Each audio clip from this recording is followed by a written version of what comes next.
सात्विक संसार bye Jitendra channel पर आपका स्वागत है। जैसा कि हम जानते हैं, हम विसर्ग संधि पढ़ रहे हैं। विसर्ग संधि के अब तक 4 नियम पढ़ चुके हैं। 3 नियम पढ़े थे कि विसर्ग कहाँ दंत सा होता है, विसर्ग कहाँ मूर्धा सा होता है, विसर्ग कहाँ तालु सा होता है। इसके बाद हमने देखा कि विसर्ग कहाँ अपरिवर्तित रहता है।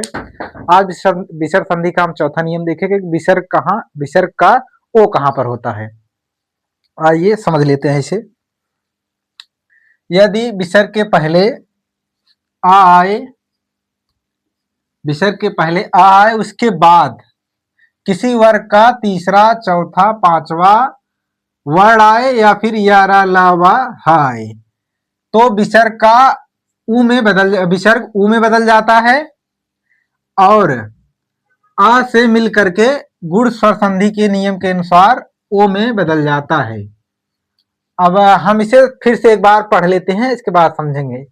यदि विसर्ग के पहले आ आए या उसके बाद विसर्ग के बाद हमारा घोष वर्ण आए, तो विसर्ग का हमारा ओ हो जाता है और उसके बाद जो उसके पहले आ है उससे मिलकर के गुण संधि के नियम के अनुसार हमारा ओ में बदल जाता है।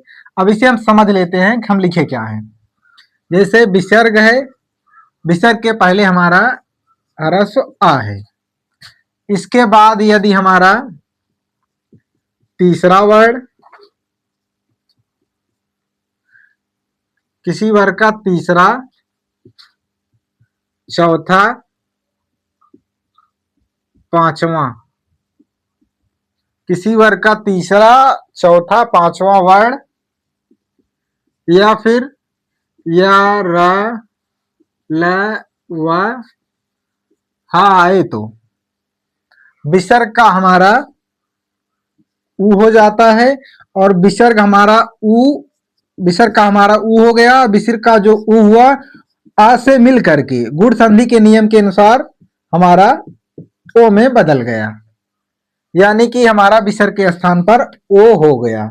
हमने नियम में पढ़ा आज के, यदि विसर्ग के पहले हमारा ह्रस्व आ हो, इसके बाद तीसरा वर्ण आए या चौथा वर्ण आए या पांचवा वर्ण आए या फिर या रा लावा आए, इसे हम शॉर्ट में कह सकते हैं कि अगर घोष व्यंजन वर्ण आए, ह्रस्व आ के बाद यदि घोष वर्ण व्यंजन आए, तो हमारा विसर्ग का ऊ हो जाता है और विसर्ग के पहले जो ह्रस्व आ है, ह्रस्व आ और विसर्ग का जो ऊ हुआ है, ये दोनों मिल करके गुण संधि के नियम के अनुसार ओ में बदल जाते हैं, तो हमारा विसर्ग के स्थान पर ओ हो जाता है। अब इसे उदाहरण के माध्यम से समझ लेते हैं।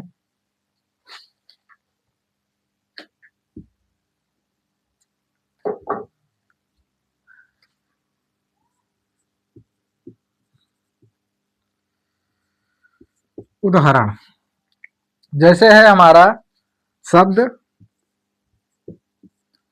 मनः धन रथ। हमने इस नियम में पढ़ा कि यदि विसर्ग के पहले ह्रस्व आ हो, अब यहाँ हमारा इस शब्द का अंतिम वर्ण जो है वो ह्रस्व आ है, अब विसर्ग के बाद यहाँ हमारा रा आया हुआ है, तो नियम के अनुसार हमारा ये जो विसर्ग है ये ऊ में बदल गया। अब ये आ और ऊ मिलकर के गुण संधि के नियम के अनुसार ओ में परिवर्तित हो गए, तो हमारा शब्द बना मनोरथ। हमने नियम में यही पढ़ा कि विसर्ग के पहले यदि ह्रस्व आ हो, इसके बाद विसर्ग के बाद यदि तीसरा, चौथा, पांचवा वर्ण आए या फिर या ला व हा आए, तो विसर्ग का हमारा ऊ हो जाता है और ह्रस्व आ जो इसके पहले आया है, ह्रस्व आ और ऊ दोनों गुण संधि के नियम के अनुसार हमारा ओ में बदल जाते हैं। तो इसी नियम के अनुसार हमने उदाहरण देखा कि मनः धन रथ।